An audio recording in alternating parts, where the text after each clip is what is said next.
राम हरे राम राम राम हरे हरे हरे कृष्ण कृष्ण कृष्ण हरे हरे हरे राम राम राम हरे हरे हरे कृष्ण कृष्ण कृष्ण हरे हरे। प्रिय बंधुओं, आप सबको मेरा नमस्कार है। आज मैं आपको कार्तिक महात्म्य के 10वें अध्याय की कथा सुनाने जा रहा हूँ। तो पिछले अध्याय में जब भगवान शंकर ने अपने माथे से निकले हुए अग्निमय तेज को अपने हाथ में लेकर क्षीर सागर में डाल दिया और फिर भगवान अंतर्ध्यान हो गए। तो अब उसके आगे की कथा सुनिए। तो राजा पृथु ने कहा कि हे देव ऋषि, आपको नमस्कार है। कृपा कर आप ये बताइए कि जिस समय भगवान शंकर ने अपने माथे का वे तेज क्षीर सागर में डाल दिया तो उस समय क्या हुआ। तो नारद जी ने कहा कि हे राजन, जब भगवान शंकर ने अपना वे तेज क्षीर सागर में डाल दिया तो उस समय वे शीघ्र ही बालक होकर के गंगा सागर के संगम पर बैठकर संसार को भय देने वाला रुदन करने लगा। इसके रुदन से समस्त संसार व्याकुल हो उठा। लोकपालों के मन में भी व्याकुलता हुई। चराचर चलायमान हो गया। शंकर सुवन के रुदन से ब्रह्मांड व्याकुल हो गए और समस्त देवता और ऋषि मुनि व्याकुल होकर लोक पितामह श्री ब्रह्मा जी की शरण में गए। सब ने मिलकर श्री ब्रह्मा जी को प्रणाम किया और स्तुति की। फिर कहा कि हे पितामह, ये तो बड़ा भयंकर समय उपस्थित हुआ है।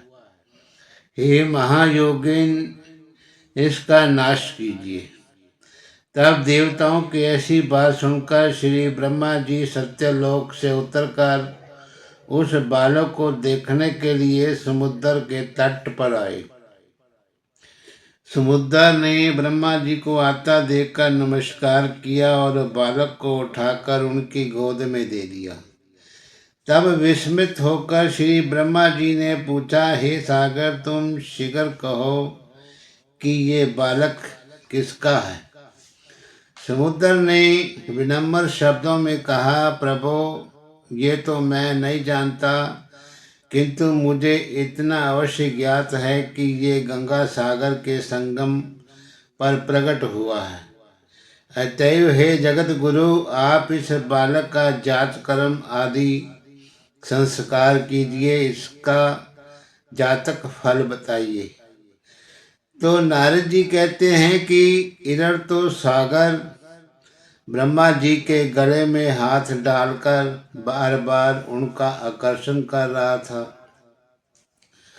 फिर तो उसने ब्रह्मा का गला इस जोर से पकड़ा कि उससे पीड़ित होकर के ब्रह्मा जी की नेत्रों में आंसू टपकने लगे। किसी प्रकार से ब्रह्मा जी ने अपने दोनों हाथों का जोर लगाकर अपना गला उस बालक से छुड़ाया और सागर से कहा कि हे सागर, सुनो, मैं तुम्हारे पुत्र का जातक फल कहता हूँ। मेरे नेत्रों से जो ये जल निकला है, इस कारण इसका नाम जलंधर होगा। ये उत्पन्न होने के साथ ही जवान हो जाएगा। इससे ये सब शास्त्रों का पारगामी, महापराक्रमी, महावीर, जवान महायोद्धा और रण दुर्मद होगा। ये बालक सभी दैत्यों का अधिपति और भगवान विष्णु को जीतने वाला होगा तथा ये कहीं भी नहीं हारेगा। एक भगवान शंकर को छोड़कर ये सबसे अवध्य होगा। जहाँ से उत्पन्न हुआ है फिर वहीं जाएगा। इसकी स्त्री बड़ी पतिव्रता, सौभाग्यशालिनी, सर्वांग सुंदरी और परम मनोहर मिष्ट भाषिनी तथा शीलवान होगी। तो नारद जी कहते हैं कि हे राजन, सागर से ऐसा कहकर ब्रह्मा जी ने शुक्राचार्य को बुलाया और उनके हाथों से बालक का राज्याभिषेक कराया और आप अंतर ध्यान हो गए। फिर तो बालक को देखकर सागर बड़ा ही प्रसन्न हुआ और घर आ गया।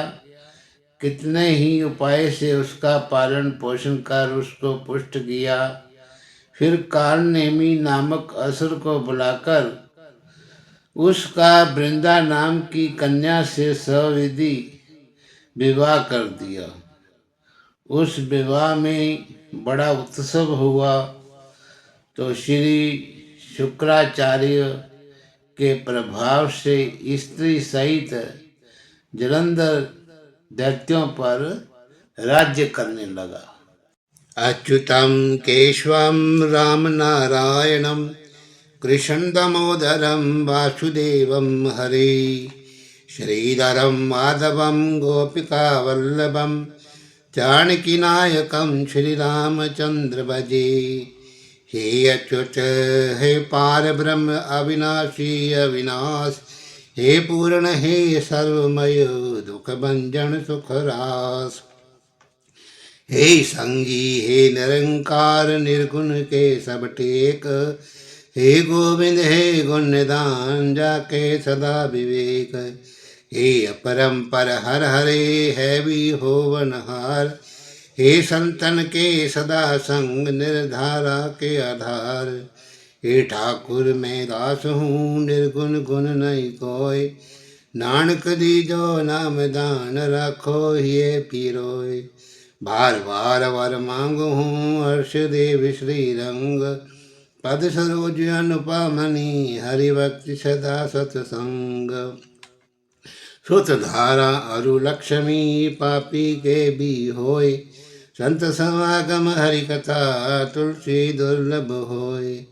कथा समापत होत है नारद कथित प्रवीण, कृष्ण कथा करे मल हरे गावो कर तलवीन। बोलो श्री विष्णु भगवान की जय।